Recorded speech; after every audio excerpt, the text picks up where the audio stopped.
Hello YouTube, this is Gabriel and this is the latest and greatest on my fish room. As you can see, I've got quite a bit accomplished. I went ahead and I had in the past purchased some roofing panels. They're only 6 feet big because that's the size that I was gonna make it before I got blessed with this fish room. This is what they look like. The only problem with it being 6 feet is because of that angle. Um, I'm about 7 or 8 inches shy of covering the whole that gap right there. However, thank God I had purchased 5 of them. So this extra one at 6 feet long, I'm gonna cut it a foot and a half, foot and a half, foot and a half, foot and a half. So it'll give me enough to cover it. As you can see right about here is where my roof ends. So from there to there, it's probably about 9 inches, 10 inches.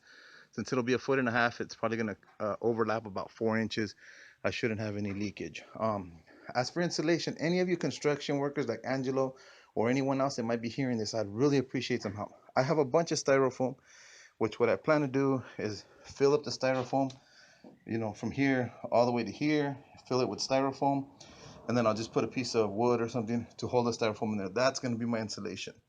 I've seen at the Home Depot, they sell insulation and it has like a aluminum um, siding on it. Is that better than the pink stuff, or which is better to use? I really need this to be as insulated as possible because I'm going to heat it during the winter and cool it during the summer. So I need to keep my costs down as much as possible on the heating and cooling. So even if I spend more money on insulation, I'm going to do that. That back door is going to be covered. On the front, I'm going to just put like barn doors. This is actually going to be one of them here. So for sure on here, to keep it light, since it's going to be on hinges, I'm going to put that styrofoam with the aluminum. So I'll just put that here and on my other door as well.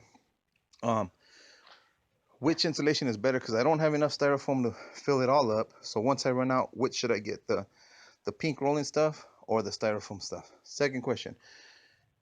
For cooling, I'm going to put a window unit, AC, and it's going to be pretty well sealed. So just a small window unit should cover. It's 12 feet by 6 feet, so that's like 73 square feet. So I should be fine with the window AC unit. Now heating is where I'm wondering. I know those floor heaters get hot quick, but then they turn off. And like if you're standing in front of it, once it turns off, it's cold. So I was thinking those radiator units that are oil filled, because if you get a hot water, you heat up that hot water, it stays hot for minutes, before it'll cool down.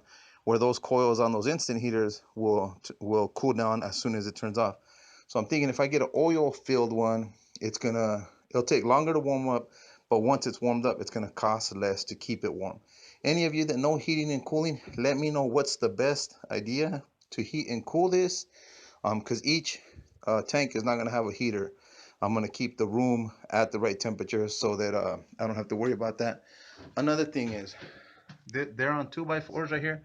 So there's a 2-inch gap between here and here.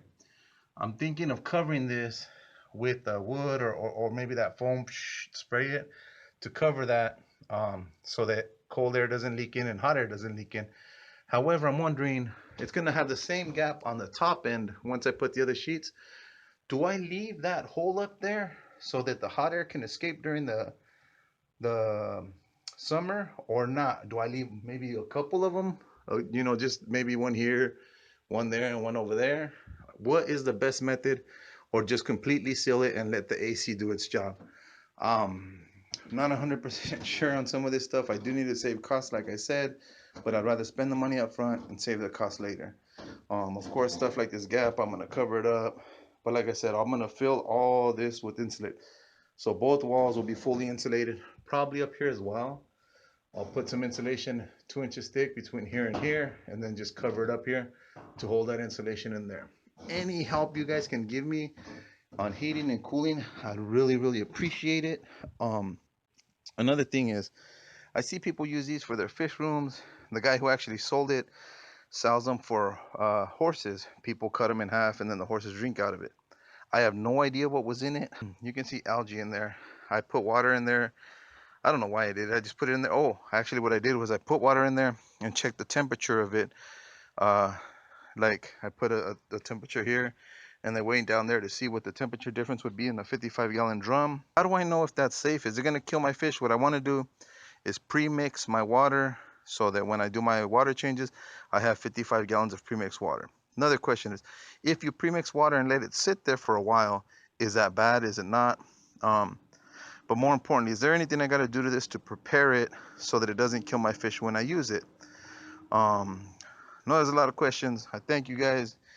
Many minds are better than just mine. So if I have help from all of you guys, I'll get all these answers taken care of, get this fish room finished, and get some fish in here.